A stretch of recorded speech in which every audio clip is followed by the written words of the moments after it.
بسم الله الرحمن الرحيم الحمد لله رب العالمين وصلى الله على سيدنا محمد وعلى آله وصحبه وسلم. Assalamu alaikum wa rahmatullah, pessoal. Boa noite. Sejam bem-vindos. Eu vou pedir que aqueles que puderem deixem as câmeras ligadas para que eu possa ver vocês. Isso facilita o meu trabalho. E eu devo dizer que foi muito bom não ter feito a aula presencial, porque está sem luz lá na Mana. E de maneira que a gente não estaria tendo a aula agora se estivesse lá, né? Porque poderia até ligar o roteador do meu celular e confiar na bateria do computador, mas eu acho que não daria certo e não teria luz para me iluminar. Então foi melhor assim, que hoje choveu muito aqui em São Paulo, né? Quem está aqui sabe. Salam aleikum, Gabi. Salam aleikum todos vocês. Muito obrigado pela presença. Então, essa aula aqui eu pretendo continuar do ponto onde nós estávamos na aula passada, porque a gente estava lendo um texto e a gente avançou um pouco, mas não muito nele. Eu acho que a gente pode continuar, porque ele tem ainda muitos dados, né, e outras coisas que eu queria falar a ele relacionadas e que podem ampliar nosso conhecimento, nosso repertório, né? Então eu vou compartilhar aqui a tela primeiro.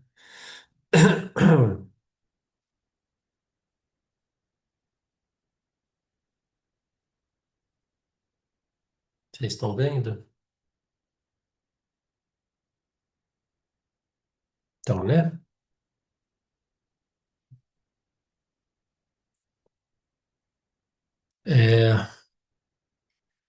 É, vocês conseguem confirmar para mim em que ponto do texto a gente chegou? A gente falou de Muraqaba, Mushahada e Marifa. Foi até aí ou a gente foi além? Vamos até aí. Até aí, né? É o que eu imaginava, né? É que quando eu olhei, né, eu vi que a gente só leu dois parágrafos, mas rendeu, né? Rendeu para chuchu. Mas tá bom. Vamos pegar daí então. Então, Bismillah, Inshallah, vamos entender algo mais hoje. Vocês vão se lembrar que esse aqui a gente está fazendo uma leitura do comentário de Ahmed ibn Adiba, o marroquino, ao livro das Sentenças de Sabedoria de Ibn Ata'illah al-Iskandari. Ibn Ata'illah de Alexandria, egípcio, né? Que é um dos livros mais utilizados e mais populares, vamos dizer assim, dentro do quadro da espiritualidade islâmica. Ah, esse aqui é um de sabedoria que, embora tenha como tema as ações, a gente pode aproveitar o comentário porque ele está falando das ações ligadas a cada um desses três grandes graus ou três grandes etapas, a cada uma dessas três grandes etapas da caminhada espiritual dentro da espiritualidade islâmica. Então vamos continuar. Ele diz aqui: pode-se dizer também, se vocês devem se lembrar que a gente estava falando aqui de níveis que se chamam Sharia, Tariqa e Haqiqa. A lei revelada, a via e a verdade ou realidade espiritual, né? A Sharia, só para lembrar, ela tem a ver com a correção do exterior. O nível da Sharia é o nível da correção do exterior do ser humano, do corpo, das ações. O nível da Tariqa é o nível da correção do interior do ser humano, no sentido das suas virtudes, da sua alma. E a Haqiqa é o nível da correção do espírito do ser humano, dele se voltar por completo para Allah. Ele se acostumar com a contemplação de Allah a ponto de se fixar nessa contemplação, né? De se fixar, como diz a definição de Marifa, né? Que a gente leu, né? É a fixação da contemplação no estado de sobriedade, tá? Esse é o trabalho, né, desse terceiro nível da Haqiqa. Então agora ele vai continuar falando, né? Ele vai falando de diferentes maneiras sobre essas questões. Ele vai dizer o seguinte: pode-se dizer também que a correção do exterior se dá pela abstenção de tudo o que é proibido e pela prática de tudo o que é obrigatório. Que a correção da consciência se dá pelo abandono dos vícios e pela aquisição das diversas virtudes. E que a correção do segredo, que é o espírito, se dá por sua humilhação e quebrantamento, até que esteja disciplinado e bem treinado na perfeita cortesia, adab, na humildade e no bom caráter. Então, vamos, inshallah, destrinchar esse parágrafo. Veja. Pode-se dizer também que a correção do exterior se dá pela abstenção de tudo que é proibido e pela prática de tudo que é obrigatório. Proibido e obrigatório segundo o quê, pessoal? Proibido e obrigatório segundo a lei revelada, a lei islâmica, a lei revelada por Deus por meio do profeta Muhammad sallallahu alaihi wasallam. Ou seja, esse primeiro nível é o nível da conformação do exterior do ser humano àquilo que foi trazido pelo profeta, tá? E como que isso se dá? Pela abstenção de tudo que é proibido e pela prática de tudo que é obrigatório. Então, esse aqui é um nível de disciplina, de autodomínio, tá? Disciplina, autodomínio, muita paciência, né, para controlar os próprios impulsos. E esse é o primeiro nível da Sharia. A correção da consciência se dá pelo abandono dos vícios e pela aquisição das diversas virtudes. A gente explicou isso semana passada, eu vou só apenas recapitular. Veja, a gente falou: se eu vou lá, se eu estou andando na rua e um pedinte me pede alguma coisa e eu dou alguma coisa, dou lá R$ 10. É um ato de generosidade. Mas não necessariamente eu tenho a virtude da generosidade. No que consiste a virtude da generosidade? A virtude da generosidade consiste em que esse ato seja fácil para mim, em que eu não tenha que fazer um grande esforço para ser generoso. Enquanto eu ainda faço bastante esforço para ser generoso, eu posso até praticar atos de generosidade, mas não tenho a virtude da generosidade. No momento em que eu passo a fazer aquilo sem grande esforço, isso, isso é um sinal de que eu adquiri ou estou adquirindo essa virtude. A virtude, ela é uma qualidade da alma do ser humano, tá? E tem muitas virtudes. Tem a virtude da generosidade, tem a virtude da humildade, tem a virtude do perdão, tem a virtude da vigilância, tem a virtude da coragem, tem a virtude da moderação. Quer dizer, tem aí virtudes, virtudes e virtudes sem fim, né? Todas as quais foram claramente demonstradas, né, pelo profeta Muhammad sallallahu alaihi wasallam. Estou tentando deixar aqui, mexer aqui para eu conseguir ver vocês direitinho e conseguir ver também o texto. Bora.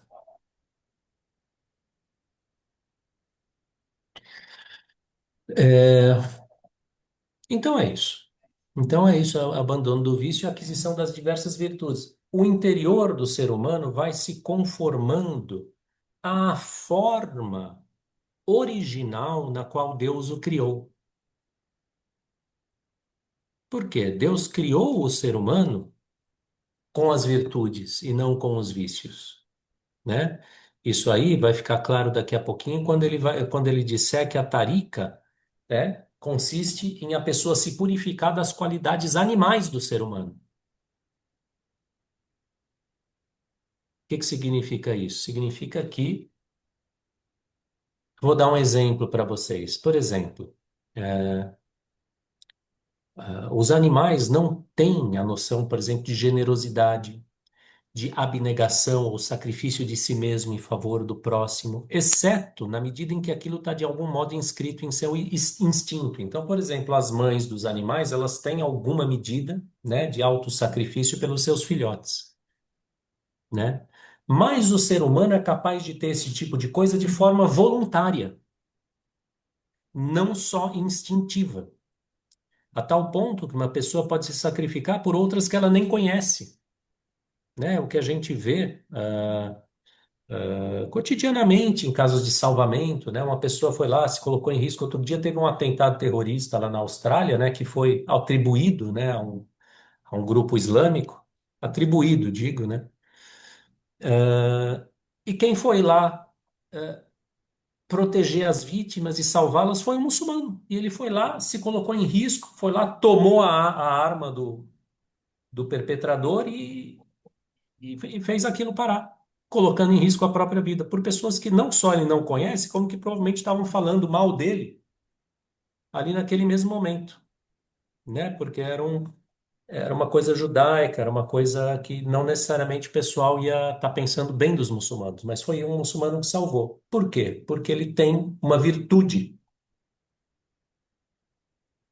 da coragem, virtude do dom de si, né? Então é disso que nós estamos falando. Isso aí torna ele mais homem, mais ser humano e menos animal, tá? E avançando. E que a correção do segredo, que é o espírito, só lembrando, pessoal, que se vocês tiverem perguntas, por favor, levantem a mão, tá? Ou simplesmente abram o microfone e falam, professor, tem uma pergunta, tá? Não precisa deixar para o final, pode perguntar. Vamos lá. A correção do segredo, que é o espírito, se dá por sua humilhação e quebrantamento, até que esteja disciplinado e bem treinado na perfeita cortesia, adab, na humildade e no bom caráter. Então tá. Isso aqui, para explicar isso aqui, talvez eu tenha que seguir um pouquinho, tá? Que andar um pouquinho no texto e deixar para explicar depois de ler mais um pouco. Porque eu quero explicar para vocês essa noção de adab, tá? Que é uma noção absolutamente fundamental, no Islã em geral e na espiritualidade islâmica em particular, tá? E de que tipo de adab que a gente está falando aqui, tá? Vamos fazer o seguinte, olha, vamos vamos fazer um parênteses e avançar, né? A gente está aqui nesse parágrafo, vamos pular um, dois, três parágrafos e vamos ler esse último parágrafo da primeira página. Eu não sei se vocês veem o meu. Vocês viram que eu grifei aqui? Então, vamos ler isso aqui, porque daí isso aqui vai ajudar a gente a entender do que se trata. Quando a pessoa se purifica das qualidades animais do ser humano, ela se adorna com os atributos do espírito, e estes consistem na perfeita cortesia, Ada, para com Deus em todas as manifestações, tajaliyat, pelas quais ele se revela.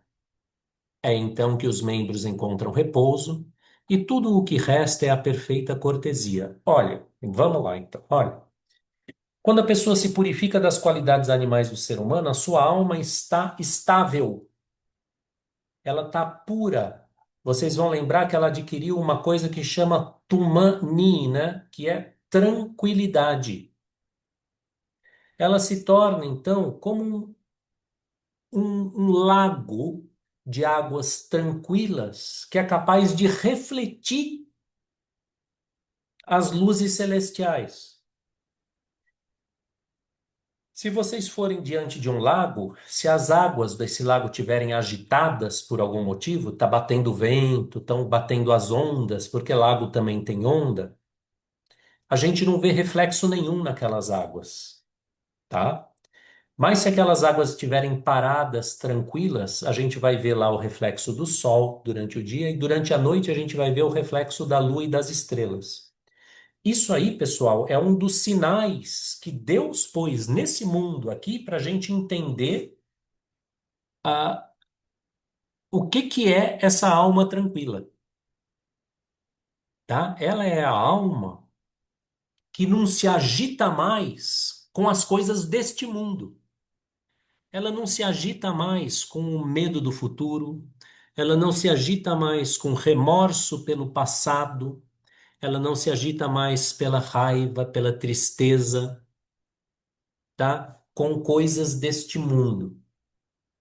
E ela não se agita mais, por quê? Porque ela chegou num estado de perfeita confiança em Deus, perfeito contentamento com o decreto de Deus, de tal maneira que este mundo não afeta mais ela. Ela é capaz de viver aqui tranquila. E nesse momento, o seu coração se abre para receber essas luzes celestiais que começam então a brilhar para ela, tá? Ele falou, primeiro de tudo, ela vive em murácaba. Murácaba é vigilância, ela vive atenta para ver o que Deus vai fazer. Depois Deus manda para ela contemplações, compreensões do que ele mesmo é, de como ele se manifesta. Mushahada.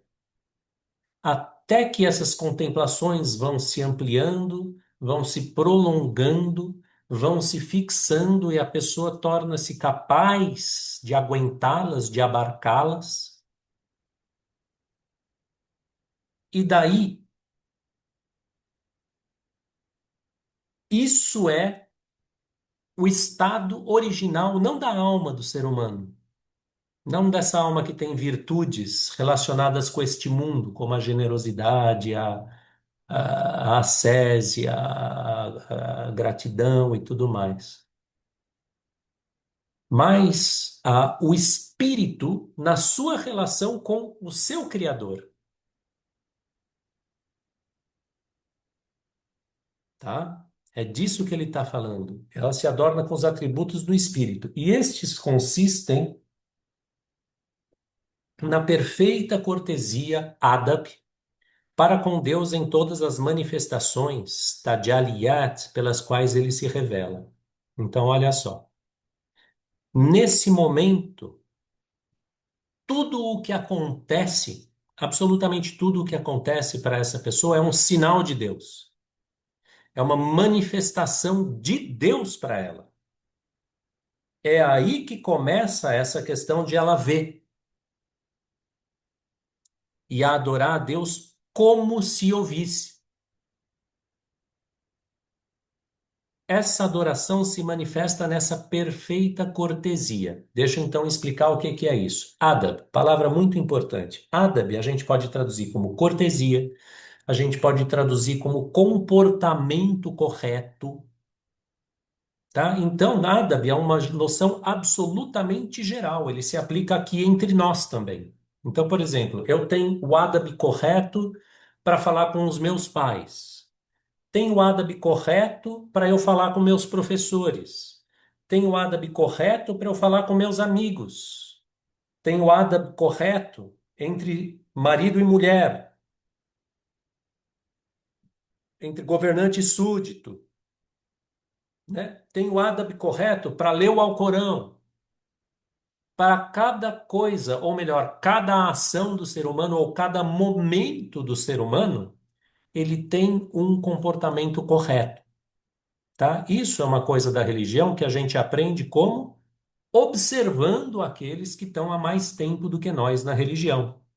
Porque eles também observaram os que vieram antes deles até chegar na época do profeta, sallallahu alaihi wasallam, que foi o exemplo maior disso aí. E depois os companheiros dele, tá? Então, a Adab tem esse sentido do comportamento correto nas situações, mas ela tem também o sentido do comportamento correto para com Deus. Então, para nós aqui no estado em que nós estamos hoje, deixa eu ver se tem aqui alguma pergunta, alguma coisa. Tá, beleza.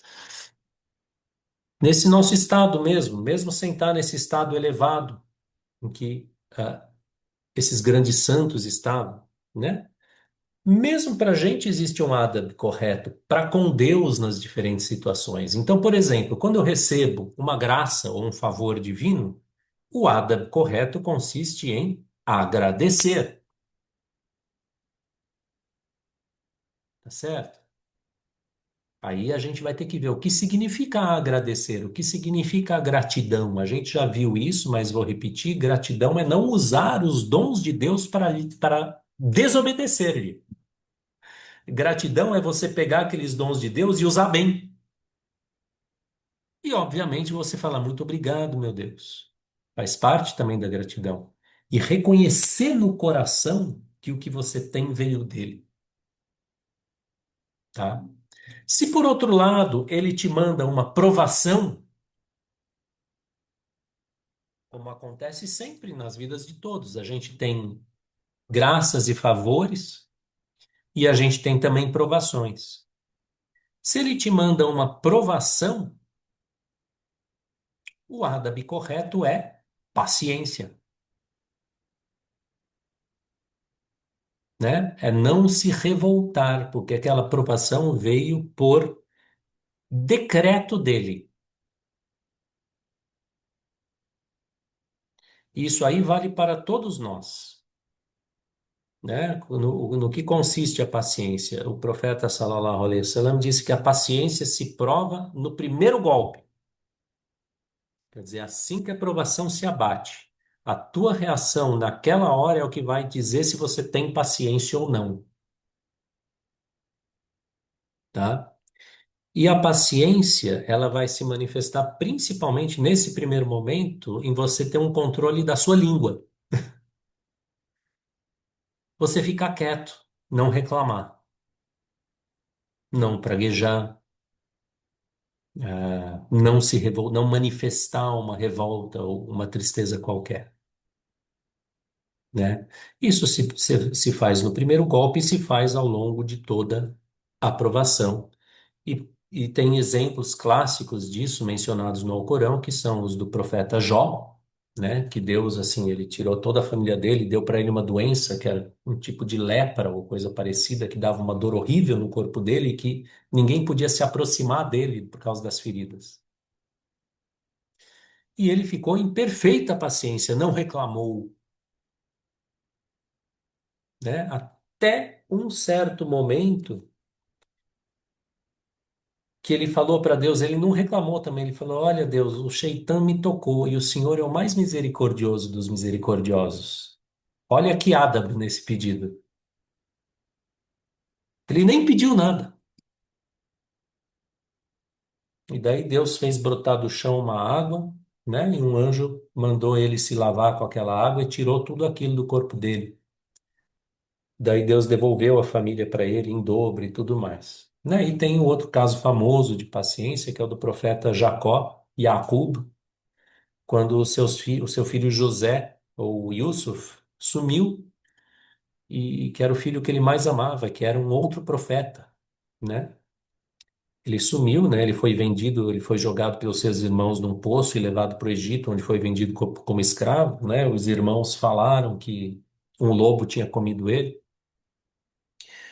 E Jacob sabia que não era verdade, mas ele teve Sabrun Jamil, a bela paciência, está lá no Alcorão. Sabrun Jamil. Ele ficou quietinho, não se reclamou para ninguém, exceto para Deus, de quem ele se queixava. Por quê? Por causa do amor que ele tinha por aquele filho, porque ele via naquele filho uma manifestação divina, tá? Não era um amor carnal, como se diz em linguagem cristã, porque ele tinha lá todos aqueles outros filhos, mas aquele lá refletia para ele de maneira especial as qualidades de Deus mesmo, porque era um profeta. E dizem também que era uma pessoa de impressionante beleza, né? O profeta Yusuf. Então, estou falando isso para dar para vocês exemplos de adab para com Deus. Agora, em se falando aqui dessas pessoas, né, que já estão revestidas ou adornadas com o atributo do Espírito, os atributos do Espírito, essa perfeita cortesia para com Deus, ela se dá em todas as manifestações pelas quais Deus se revela. Vocês têm que se lembrar, pessoal, que a pessoa nesse estado aí, ela está vendo constantemente a ação de Deus. Ela não vê mais os acontecimentos desse mundo como coisas independentes. Ela vê que cada coisa ou cada momento em seu conjunto nada mais, nada menos do que uma nova criação, uma nova manifestação, um ato divino que reflete as qualidades divinas. Porque, pessoal, nós sabemos pela doutrina, e se Deus quiser, depois do Ramadã a gente vai começar um curso assim, introdutório de doutrina islâmica. Nós sabemos pela doutrina que Deus não tem semelhante, tá? Deus não tem semelhante. Como que tem que se diz na Suratul Ikhlas, o capítulo 112 do Alcorão? Qul huwallahu ahad, Allahu samad. Lam yalid wa lam yulad wa lam yakul lahu kufuwan ahad. Não tem nada que seja semelhante a ele. Então nenhuma coisa é semelhante a Allah. Ou melhor, Allah não é semelhante a nenhuma coisa, a nenhum ser, a nenhuma criatura. Por quê? Todas as criaturas são limitadas. Elas têm algumas qualidades de ser, alguns atributos de ser, e não têm outros. Por definição, elas têm algo de ser, algo de nada. Deus não é assim. Ele possui, ele é, não é que ele possui, ele é a plenitude, a plenitude do ser, todos os atributos, todas as formas, tudo isso ele possui de modo sintético, não manifestado.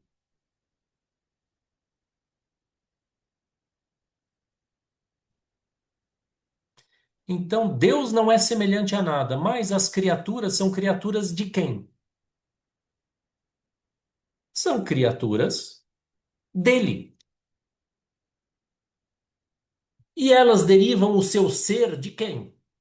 De onde vem o ser da criatura, pessoal?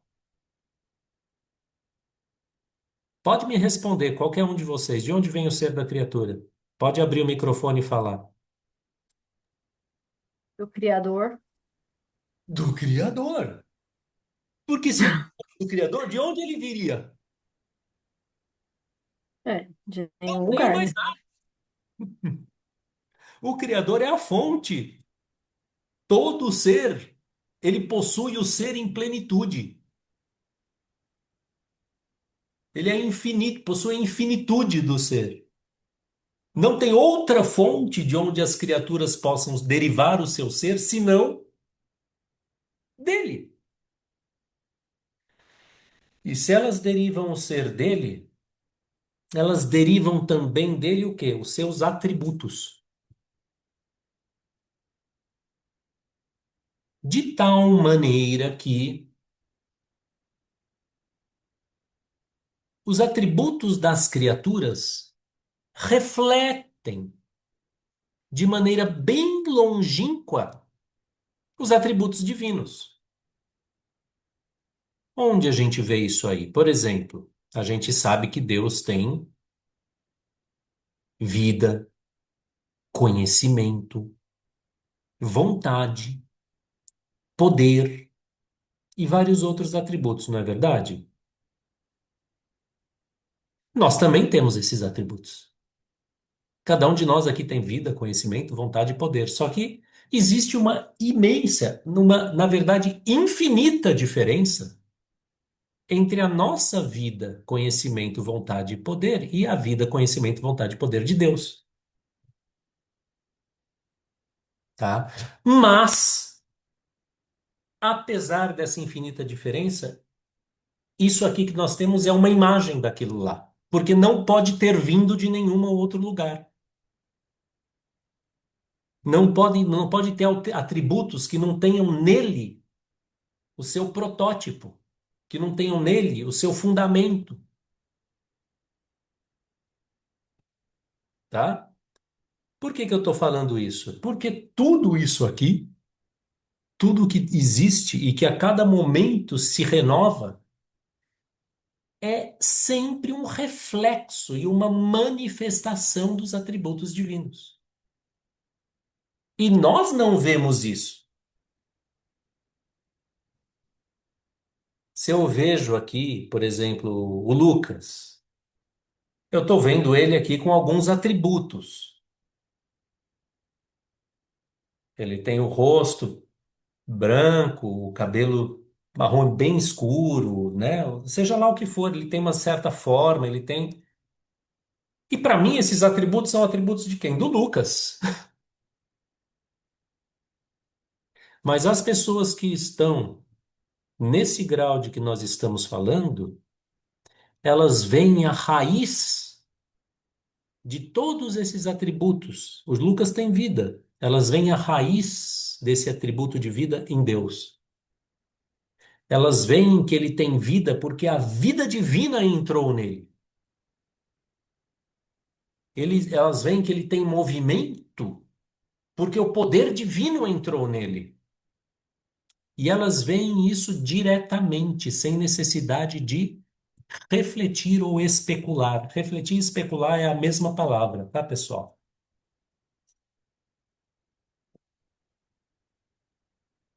E aí, então, isso significa que elas estão sempre diante de uma autorrevelação de Deus. Sempre. O que quer que elas vejam. Ou mesmo que não vejam nada. Porque elas próprias são isso também.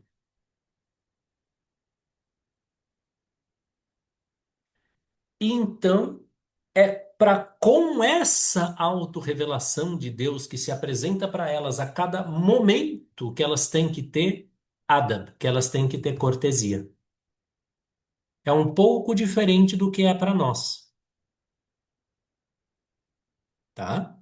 Um pouco diferente de tal maneira que é bastante difícil para a gente imaginar o que seja isso aí, tá? Mas eu espero que essa explicação tenha dado para pelo menos ter uma ideia discursiva no pensamento do que seja isso. Essas autorrevelações ou manifestações de Deus que perpetuamente se renovam se chamam, na terminologia dessa ciência, tajalli, tá? São raios, são lampejos da luz divina pelas quais Deus mesmo se dá a conhecer por meio de suas manifestações, por meio de suas criações. Tem um hadith, pessoal. Na verdade, pessoal, se vocês forem ler os livros, vocês vão ver que isso não é, que os estudiosos de hadith não consideram esse um hadith, tá? Eles não consideram que foi dito pelo profeta sallallahu alaihi wasallam, mas entre os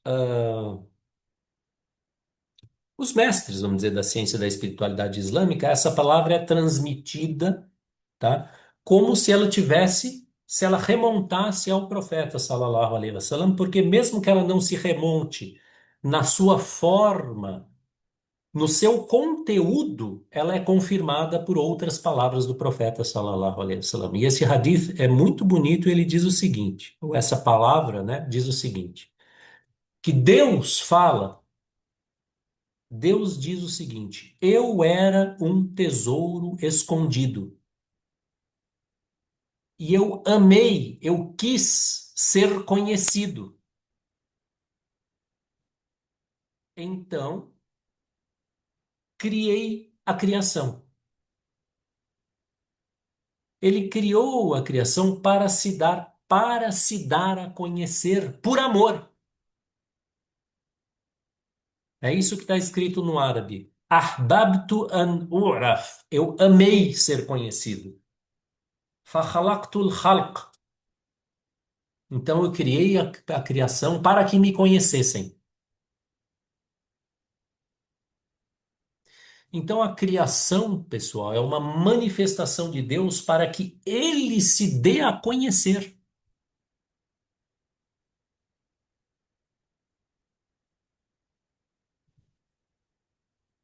E a pessoa que está nesse grau, ela sabe disso. E ela sabe disso não teoricamente como nós, mas ela sabe disso porque ela está vendo.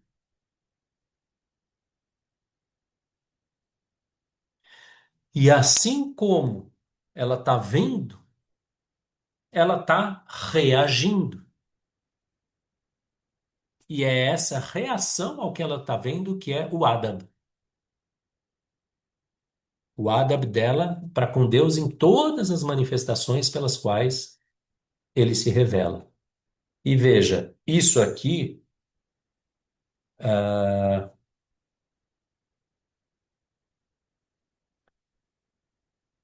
vocês têm que entender que tem um outro dito, tá? Eu estou aproveitando isso aqui para falar várias coisas para vocês. Vocês vão anotando.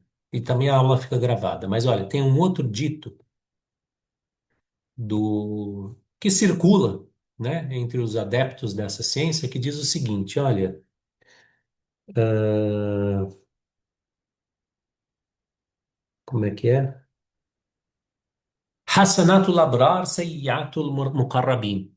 Quer dizer, as virtudes dos justos são vícios para aqueles que estão próximos de Deus. O que significa isso, pessoal? Que os justos, todas as suas virtudes, aquilo que a gente estava falando, a perfeita generosidade, a paciência, tudo isso para quem está próximo de Deus é um véu, porque ele não trabalha mais com a alma dele. Ele é como que um puro espírito que olha e vê só Alá. E vê só Alá em tudo, em todas as suas manifestações, de tal maneira que se ele se distrair disso aí por um instante, isso para ele é um pecado. E vários deles já falaram isso. Tipo, não, teve um sufi, eu acho que foi o Bishr al-Hafi, eu não tenho certeza, mas assim, ele se privou de tomar água durante um ano por causa de um momento de distração que ele teve. Que ele olhou para as criaturas e esqueceu o Criador. Então, nós estamos falando aqui de pessoas num grau elevado, para as quais o pecado é você, em um instante, não perceber o Criador. Não ver em tudo o que acontece o dedo do Criador. O poder, a sabedoria, o amor, a vida do Criador. Ou ainda, a majestade do Criador, a irresistibilidade do seu ato criativo, seu poder coercitivo, e por outro lado, a sua beleza, a sua gentileza. Qualquer momento de desvio para essas pessoas é equivalente ao que para nós seria cometer um pecado. Sei lá, cometer adultério, roubar.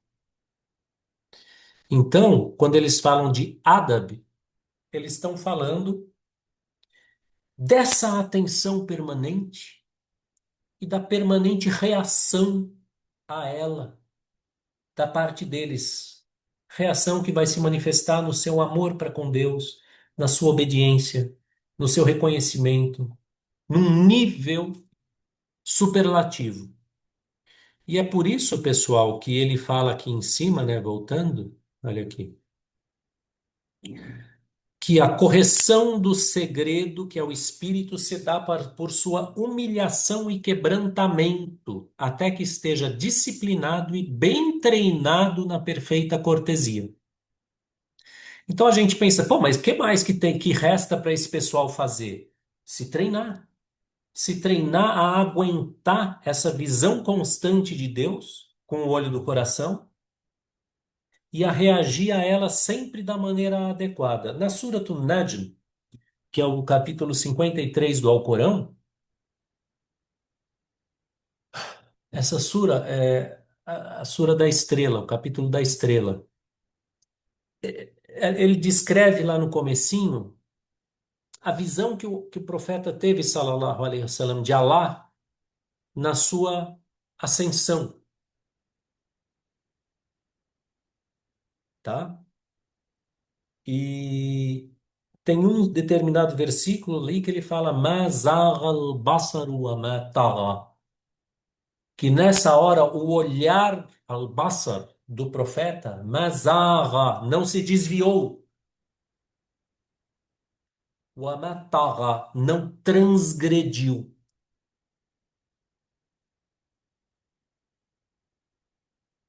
Então, ele está falando aí desse olhar para Deus. O profeta sallallahu alaihi wasallam, quando viu Allah, e, e a opinião predominante é que ele viu com os olhos, ao contrário de todos os outros, todos nós que só podemos ver com o coração quando chegamos nesse grau, o seu olhar não se desviou. Ele aguentou aquela manifestação e não transgrediu, ele não cobiçou nada além daquilo que lhe foi mostrado. Então, a pessoa que está nesse nível, ela está se treinando para isso, para aguentar essa visão de Deus e para estar perfeitamente receptiva a ela, sem querer mais nada além daquilo que Deus lhe mostra naquele momento.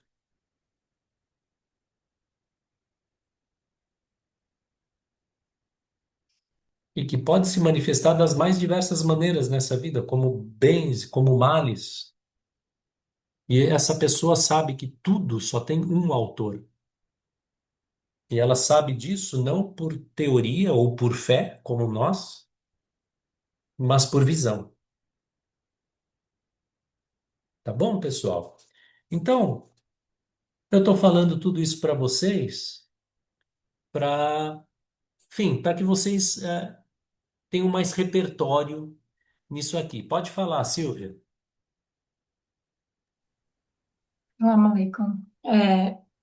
Professor, nesse tipo de estado, né, que acho que pouquíssimas pessoas devem alcançar, não sei, como é a ação dessas pessoas, o estar no mundo aqui, físico para essas pessoas? Como que isso pode acontecer?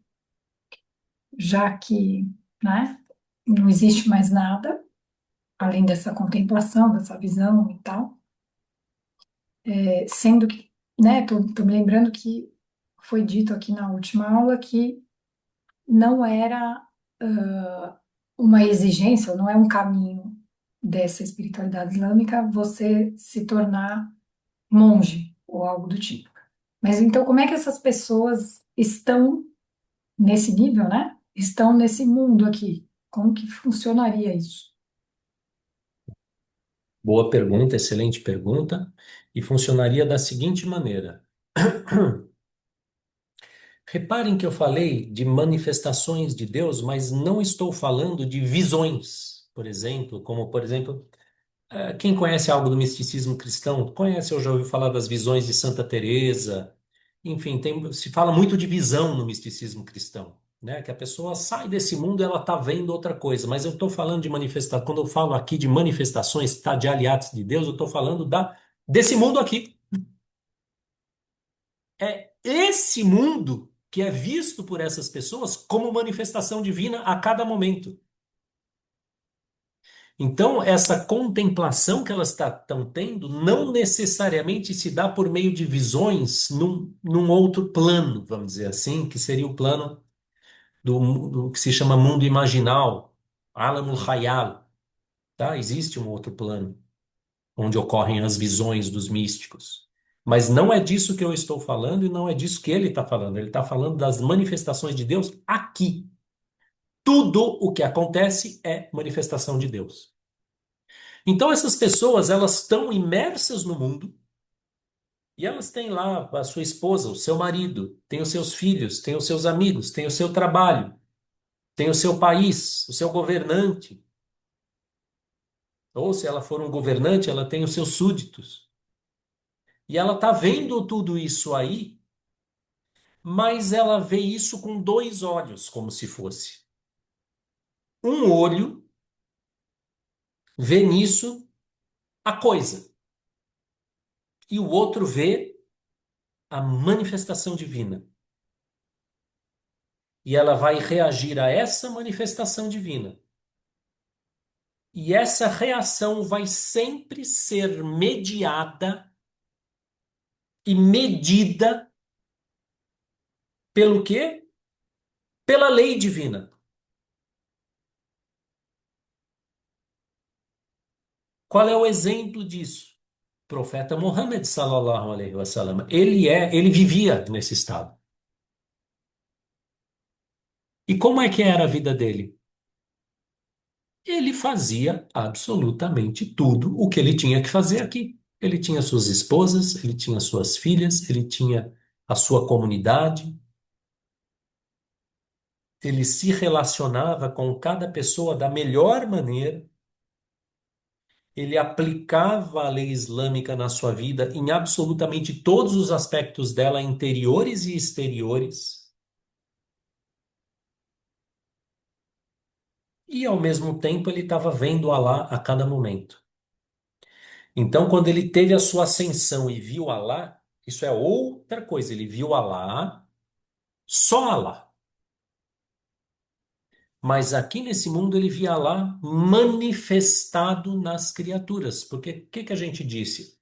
Tudo que as criaturas têm veio de Alá. Nada, absolutamente nada que existe pode não ser uma manifestação de Alá. Nem mesmo as coisas ruins. Porque Alá, isso aí é uma coisa que eu vou falar, eu já vou falar agora, mas Allah é o seguinte: quando a gente está falando de tajaliat, ou seja, dessas manifestações,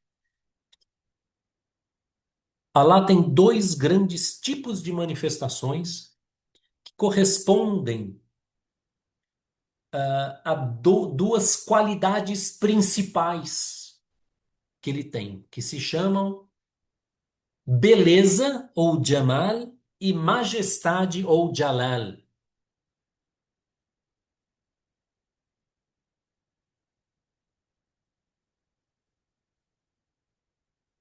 Tudo aquilo que afirma a criatura, tudo aquilo que é um favor à criatura, que é uma graça, uma bênção, é uma manifestação de beleza. Tudo aquilo que esmaga a criatura, que anula a criatura, que vai contra os desejos da criatura, é uma manifestação de majestade. E por que, pessoal? Por que que Deus tem essas dois tipos de manifestações? Por que que ele tem esses dois lados?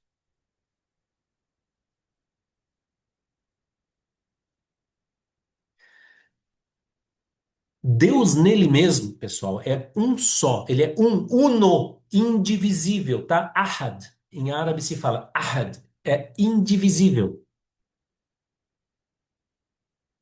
Em relação à criatura, ele pode se manifestar de duas maneiras. Deixa eu só pegar uma água, um momento, aproveitando que eu estou em casa.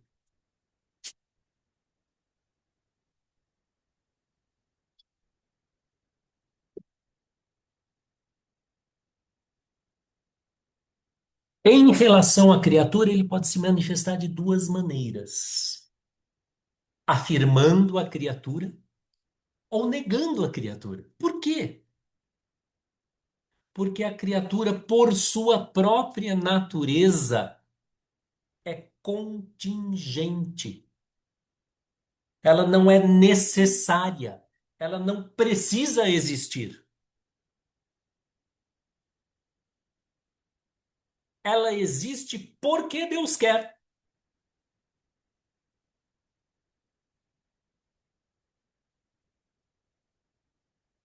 E Deus pode criar a criatura ou pode não criá-la. E a criatura, por ser criatura, por não ter em si a plenitude do ser, ela necessariamente tem um limite. E quando a gente fala de manifestações divinas de majestade, a gente está falando daquelas manifestações que afirmam o limite da criatura. Que falam para a criatura: olha, você não sou eu.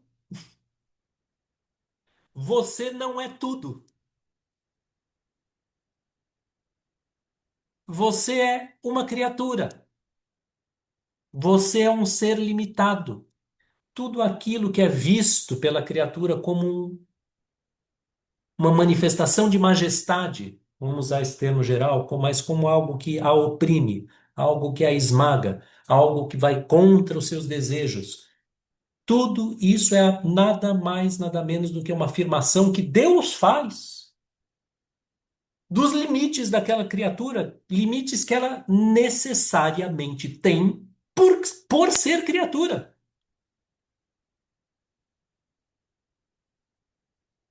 Nenhuma criatura é igual ao Criador. Nem mesmo o anjo Gabriel.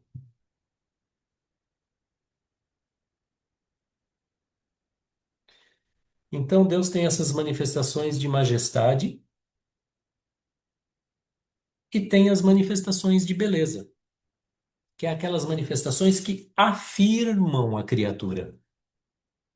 Por quê? Porque ele quis criar. Afirmam o ser que ela tem.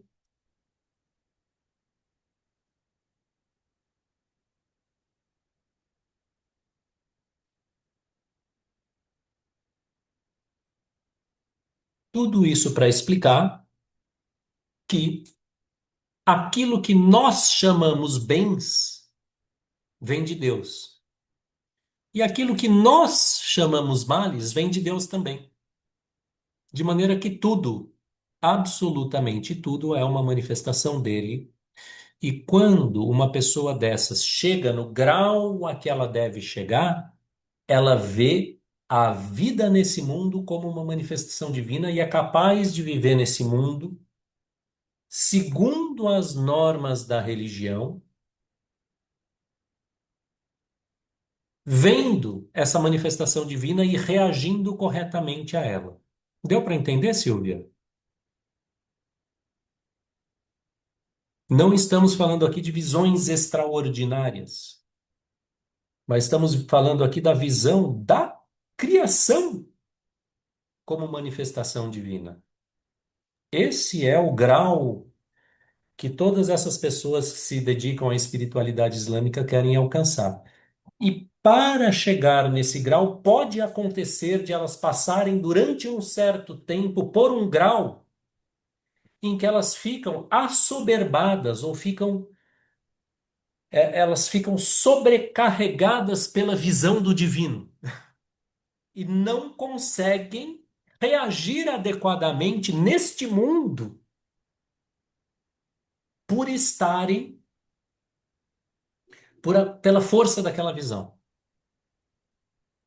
tá? Isso é um grau que as pessoas que se dedicam a essa ciência têm que passar para chegar nesse outro que eu falei, que ele sim é o final, que era o grau do profeta Muhammad sallallahu alaihi wasallam, de vários santos aí no decorrer do tempo, sábios. Mas enquanto ela está passando, está viajando ainda para chegar nesse grau, pode ser que ela em algum momento fique assoberbada pela visão divina. Entende o que é assoberbada? Aquilo é forte demais para ela, não aguenta. Tal ponto que ela não consegue reagir. Ela pode, por exemplo, entrar em transe e perder a consciência, não a consciência lá dentro dela, mas a consciência desse mundo aqui.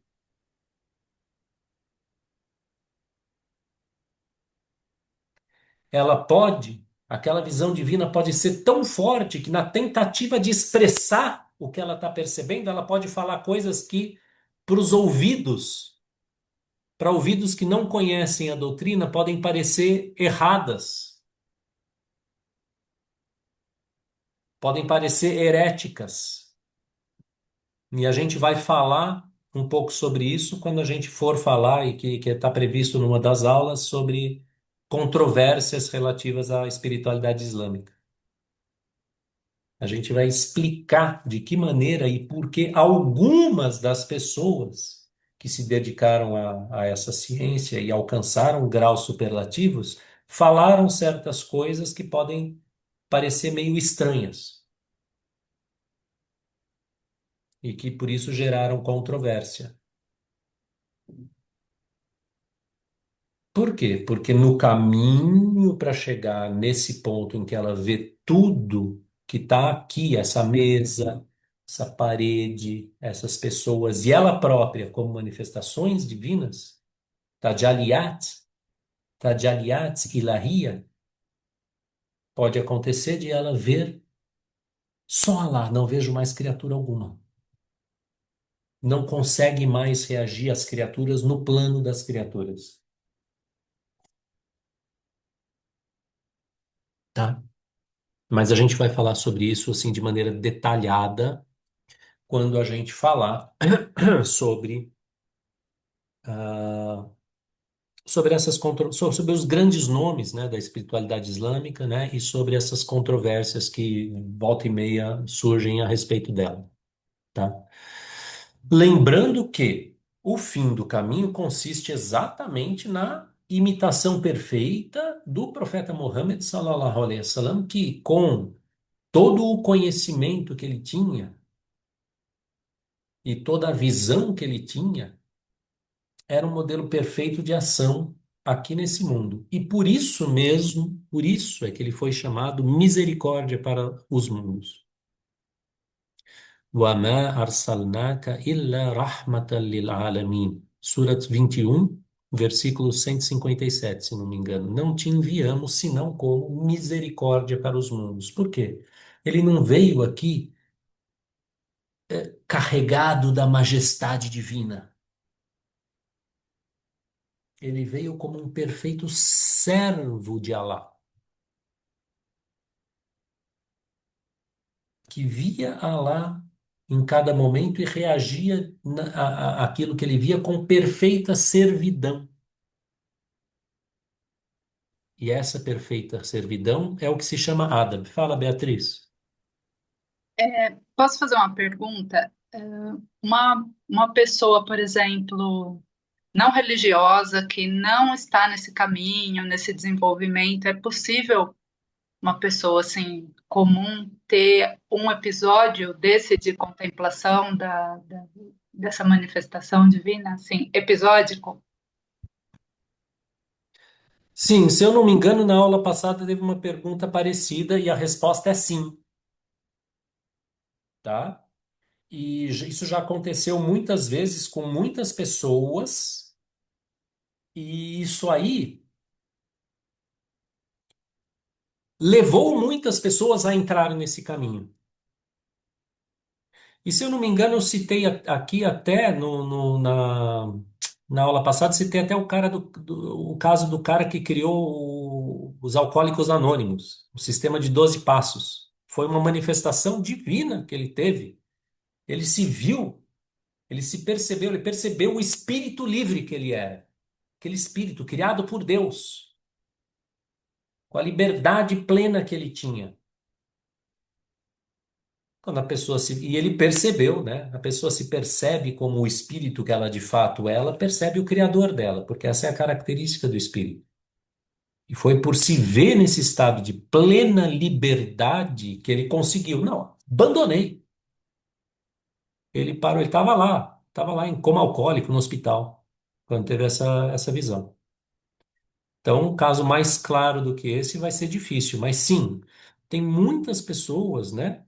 Eu não sei se é muitas, mas enfim, tem muitos casos registrados e acontece até com gente que vocês de repente conhecem, ou até com um de vocês pode ter acontecido, né? Porque Porque, na verdade, também essa visão ela se dá em graus, entendeu, pessoal? Espera só um pouquinho, viu, Lucas? Só terminar. Porque a visão se dá em graus. Não necessariamente eu vou ter um grau de. Aliás, não vou ter um grau de contemplação igual ao do profeta Muhammad, sallallahu alaihi wasallam. Mas eu posso ter uma visão de alguma coisa. Ou uma percepção, porque não é necessariamente uma visão com os olhos. Posso ter uma percepção de alguma coisa. Então, se vocês olharem na vida de vocês, até na infância de vocês, ou se vocês lembrarem de pessoas que já relataram isso para vocês, vocês vão ver que isso é talvez mais comum do que parece, tá? O que é o quê? Uma misericórdia de Deus para nós. Porque às vezes essas visões elas vêm carregadas com uma tal evidência que a pessoa não consegue negar. Eu conheço uma pessoa que teve uma visão dessas, que ela viu esse mundo aqui, vamos dizer, de um jeito diferente, como algo que recebe constantemente esse ato criador divino. E ela, quando ela teve isso, ela falou: é assim que as coisas são de verdade. E muitos casos é isso que acontece, que leva aquela pessoa a buscar. Isso aí, esse estado transitório, né, de percepção, nos mais diversos graus que ele pode tem até um nome na literatura dessa ciência que se chama hal. Hal significa um estado interno. A pessoa que alcançou algum nível dessa visão, porque ela, como eu falei, existem níveis, né, que eu não vou entrar exatamente neles aqui, mas eu já falei de dois. Eu falei de um nível em que aquilo assoberba ela, e ela não vê as criaturas. E um nível em que ela vê os dois juntos. Mas tem outros níveis, tá? Quando a pessoa alcança um desses níveis de maneira estável, isso se chama maqam. Maqam significa estação, lugar onde ela para. Hal é um estado transitório, necessariamente sempre transitório e passageiro. Maqam é uma coisa que vem para ficar. Isso eu estou falando aqui terminologia dessa ciência, tá? Então, sim, tem isso sim. Fala, Lucas.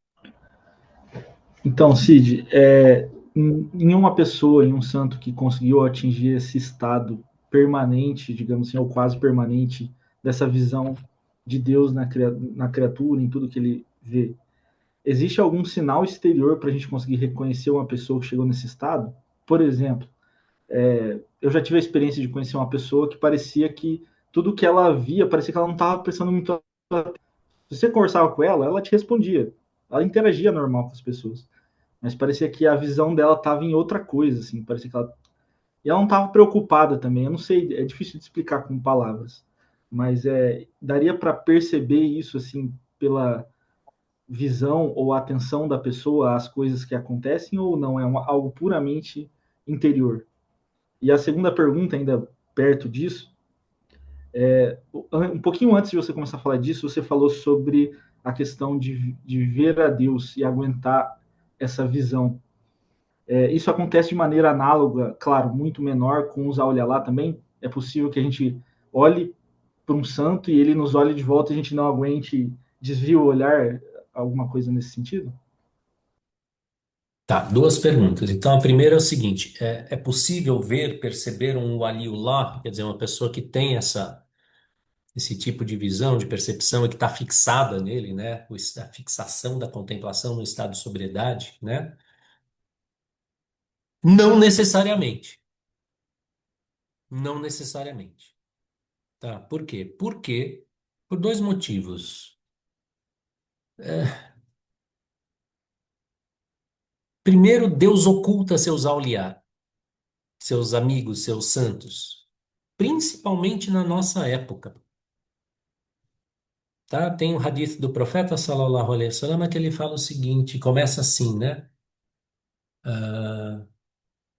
É um hadith Qudsi, quer dizer, o profeta disse o seguinte: Deus disse. Quer dizer, uma palavra divina que o profeta transmitiu e que não é do Alcorão, é de hadith. E esse hadith está no Bukhari, tá, pessoal? Quer dizer, assim, é 100% autêntico, né? Mas começa, man adali waliyan faqad adaytuhu bil harb. Quer dizer, ou kamakal, ou algo assim. Quer dizer, aquele que fere um dos meus auliá, um dos meus santos, eu lhe declaro guerra.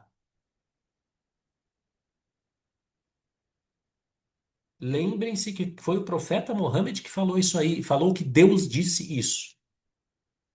Então Deus declara guerra contra quem ofende um dos seus santos, pessoal. Não sou eu que estou dizendo, tá? Por causa disso, Deus, pra gente, nessa época principalmente, que ninguém não tá nem aí com isso, ninguém sabe o que que é santo, sabe? É muito fácil que alguém chegue e ofenda aquele cara. Então Deus oculta ele. Por nossa causa, por nosso bem. Para ele não declarar guerra contra um monte de gente. Tem isso, primeira coisa. Segunda coisa, o próprio Ali muitas vezes se oculta. Porque a marca registrada dessas pessoas é a humildade. Porque elas estão vendo quem é o criador de tudo e quem deu tudo para elas e quem é tudo. Ela, para ela, é nada. E não é que ela não é uma humildade fingida, é algo que ela percebe imediatamente, diretamente, ela sabe com certeza absoluta. Então ele fica quieto na dele, muitas vezes. E tem também deficiências da nossa própria visão. Nós não somos auliá, não necessariamente vamos ver os auliá, quem eles são. Por outro lado, por outro lado, podem existir, primeiro lugar, por outro lado, tem alguns auliá que Deus quer manifestar, que ele quer mostrar. Em nossa época é bem raro, mas no passado já houve bastante. Então, por exemplo, Sheikh Abdul Qadir al-Jilani. Eu já falei dele quando eu falei lá do desenvolvimento dele. Ele foi o criador da forma que hoje se chama Tariqa, ou a da ordem da espiritualidade islâmica. Sheikh Abdul Qadir al-Jilani era o seguinte, ele lá em Bagdá, ele era conhecido pelos seus milagres, entendeu? Pela sua pregação, que convertia todo mundo. O califa respeitava. Por quê? Porque Deus manifestou, Deus quis. Por quê? Para corrigir aquela sociedade. Como aconteceu, tá? Então pode acontecer, por outro lado, de Deus querer manifestar seus auliá. Auliá, pessoal, é o plural de wali, que é como se fala essa pessoa aproximada, que é aliada de Deus, que é próxima de Deus, que é amiga de Deus, tá? Que é protegida por Deus. E existem também alguns sinais. Então, primeiro, aquela pessoa, no geral, ela é sempre igual. Ela não fica mudando, né? Ela transmite uma tranquilidade. E quando eu falo que ela é sempre igual, não estou falando assim, eu vejo o cara lá uma vez por ano, fico lá 5 minutos com ele e ele é sempre igual naqueles 5 minutos. Não. Estou falando assim, das pessoas que convivem com a pessoa. Não, o cara tá sempre legal, sempre bem, sempre feliz, sempre sorrindo. Se uma pessoa tá assim, se ela é de fato assim, você tem o testemunho, ou você mesmo constatou, tem testemunho, assim, você já pode, não, esse cara pode ser um wali de Alá. Se tá sempre tudo bem. Outros sinais, se ofende ele, ou alguém ofende ele, ele não revida, ele não se ofende. Nós estamos falando daqueles auliá que seguem o modelo profético, tá, pessoal?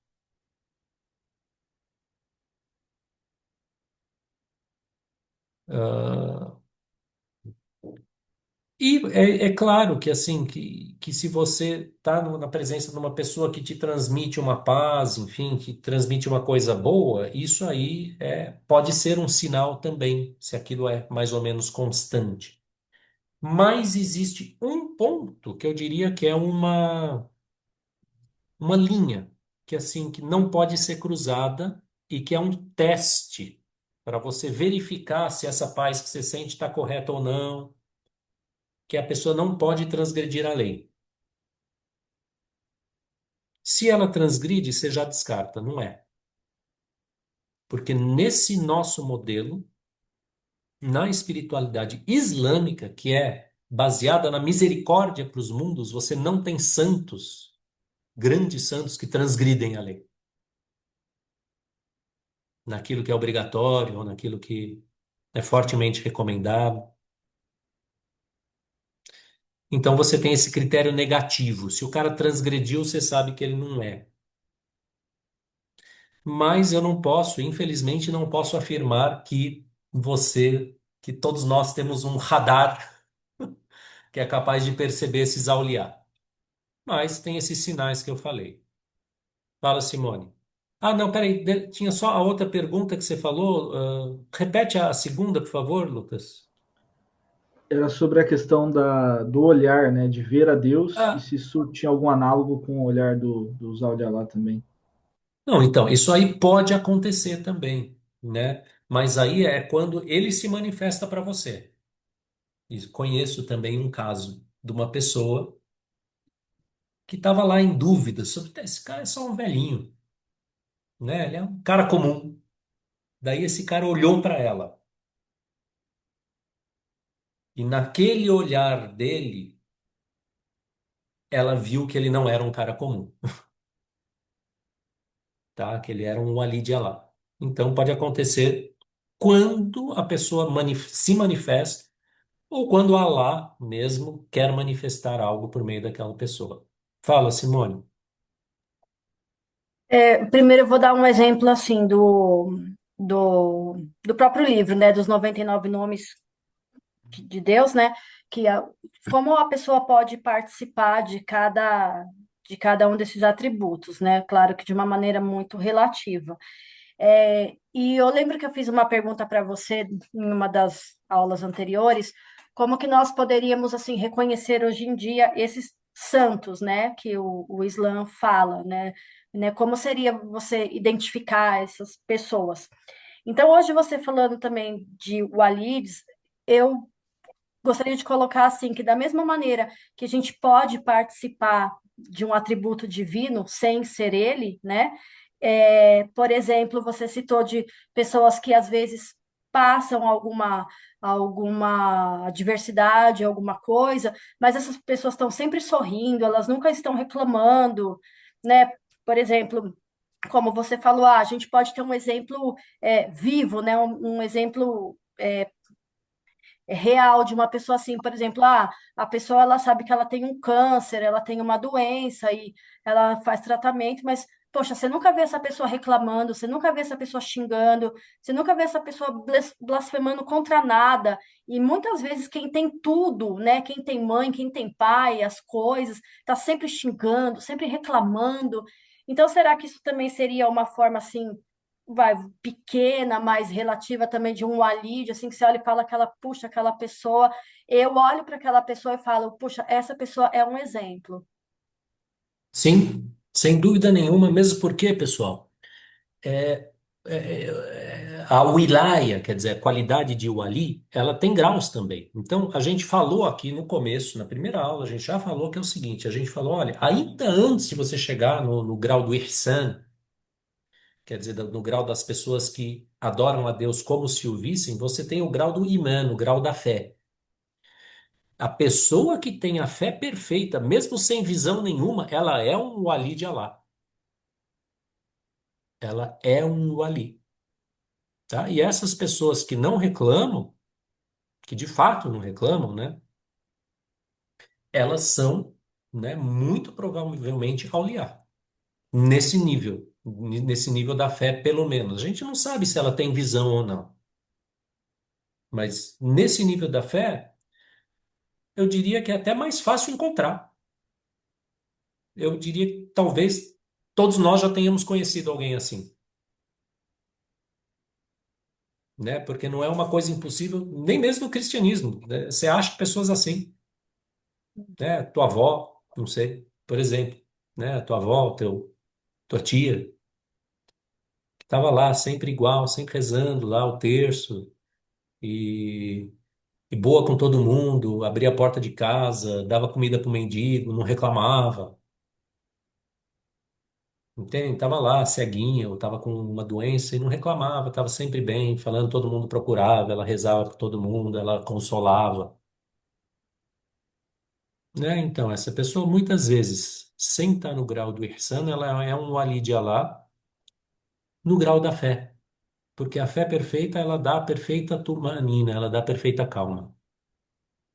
E isso aí é uma coisa grandíssima, uma coisa enorme, tá? Então, existe sim, e talvez muitos de nós tenhamos conhecido pessoas assim. Mais alguma pergunta? Ah, eu coloquei também a pessoa sentir essa presença divina, assim, sentir, que nem você citou, a pessoa do Alcoólicos Anônimos, seria aquilo que a gente no cristianismo chamaria de epifania. A pessoa teve uma visão, assim, Veja, epifania é a tradução exata de Tajalli, que é a manifestação Uhum, divina. Tá? Exata, é a tradução preferível, vamos dizer assim. uhum. Então, epifania é quando Deus se manifesta para aquela pessoa. Tá? Então, pode ser que essa pessoa, a gente teria que ler depois, eu teria que reler os detalhes da experiência dele, mas provavelmente foi uma manifestação divina para ele que ele acolheu, né, e que o transformou. Então, epifania é a tradução de Tagali, tá? Dessa manifestação ou autorrevelação divina. Mais alguém? Tem uma pergunta no chat. Ah, peraí, vamos lá.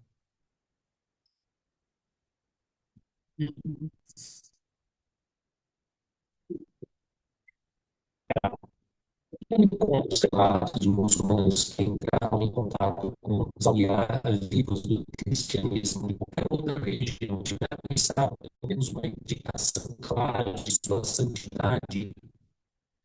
O sentido de Deus ter nos manifestado seria ensinar a pessoa a ter as maneiras com os religiosos daquela tradição. E, cara, é difícil a gente atribuir assim, palavras na boca de Deus, vamos dizer assim, né? Quer dizer, o que Deus quis com isso ou com aquilo é muito difícil a gente saber. Principalmente quando é algo que aconteceu com a pessoa, né? Se Deus se manifestou para a gente de alguma maneira, seja ela de beleza, seja de majestade, talvez a gente possa concluir algo. Não, Deus quis me ensinar X, Y, Z. Mas para acontecer com um terceiro é muito difícil a gente saber. Tá? Então, quando há boas maneiras com os religiosos de outras tradições, ou com quaisquer pessoas de outras tradições, ou com quaisquer pessoas em geral, isso aí é o seguinte, é uma coisa que todos nós temos que já de cara. Ele precisaria de uma manifestação divina essencial para nos ensinar alguma coisa. Tá? A gente tem que ter boa educação, boas maneiras, bom caráter, absolutamente muçulmano, não muçulmano, seja quem for. Quando as pessoas de outras tradições que seguem uma via espiritual dentro daquela tradição, com os acertos e erros que aquilo lá pode ter, elas evidentemente merecem respeito. Por quê? Porque o próprio profeta sallallahu alaihi wasallam e os seus sucessores eles declararam expressamente, por exemplo, que essas pessoas. Ah,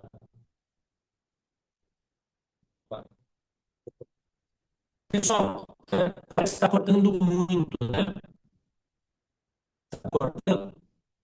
Então, espera um pouquinho, eu vou botar aqui no meu. Eu vou rotear no celular, tá? Se caiu, a gente volta, mas eu vou rotear no meu celular e daí vai ficar melhor. Só para a gente terminar, porque eu não posso ficar escutando vocês aqui.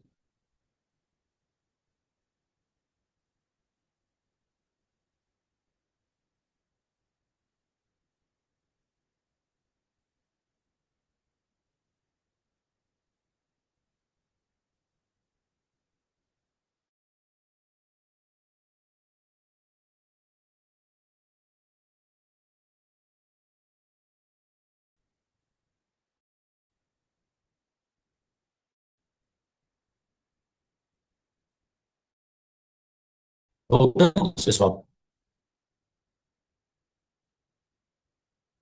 Voltamos.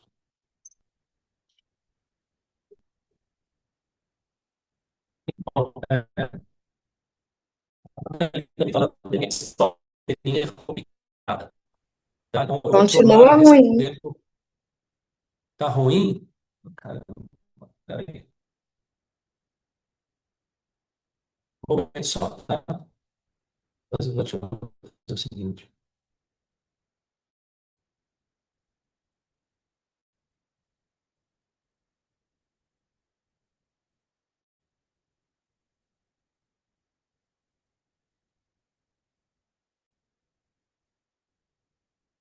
Oi?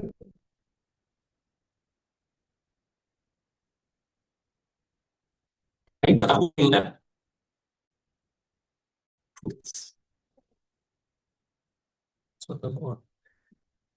Me dê mais um minuto, tá? Eu vou tentar entrar em uma outra internet diferente.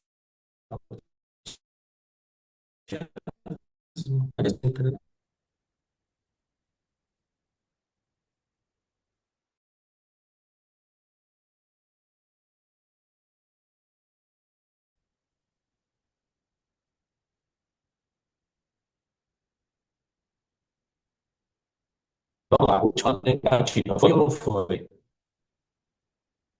Não, é sim, meu Deus. Tá, eu vou tentar resumir a resposta, tá? E depois a gente encerra. Ah, boas maneiras com pessoas de outras tradições a gente tem que ter sempre, independentemente de manifestações divinas,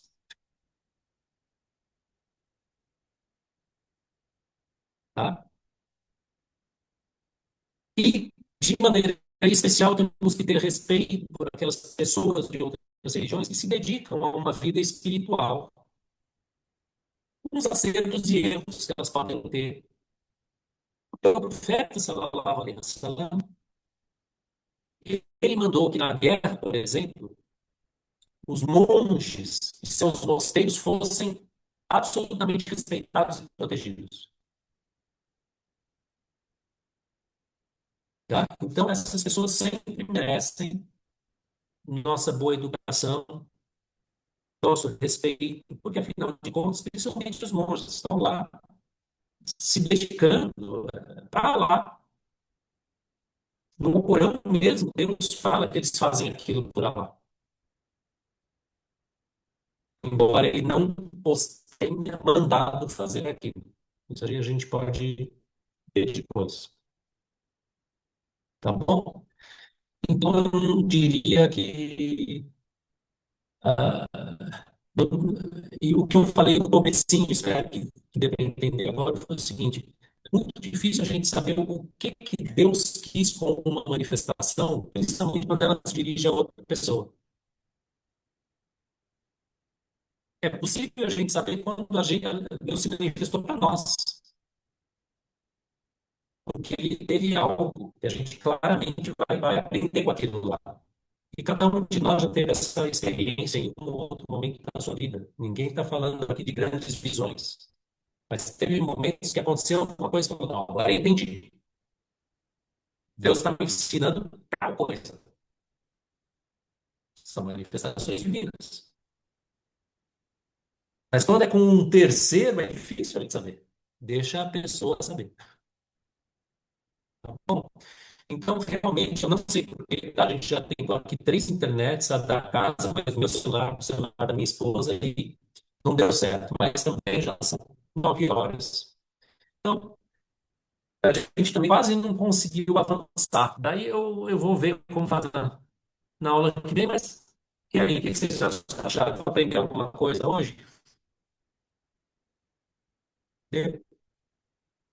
Bom, esse na aula que vem fala um pouquinho mais só dessa questão de Alá e de Jamal, tal, para vocês entenderem isso bem. Tá? Para a gente encerrar isso aqui, a gente já passa para o próximo tópico, que vai ser os grandes nomes da espiritualidade islâmica e as controvérsias sobre a espiritualidade islâmica. Antes da gente falar sobre a questão da relação da espiritualidade islâmica com a espiritualidade em todas as tradições e por fim, a espiritualidade islâmica hoje, inshallah, a gente vai conseguir terminar tudo isso antes do Ramadã, tá bom? Então, سبحانك اللهم وبحمدك أشهد أن لا إله إلا أنت أستغفرك وأتوب إليك. Muito obrigado, pessoal. وصلى الله على سيدنا محمد وعلى آله وصحبه وسلم. Assalamu alaikum warahmatullahi. Tudo de bom para vocês. Até a semana que vem, se Deus quiser. Tchau. Assalamu alaikum.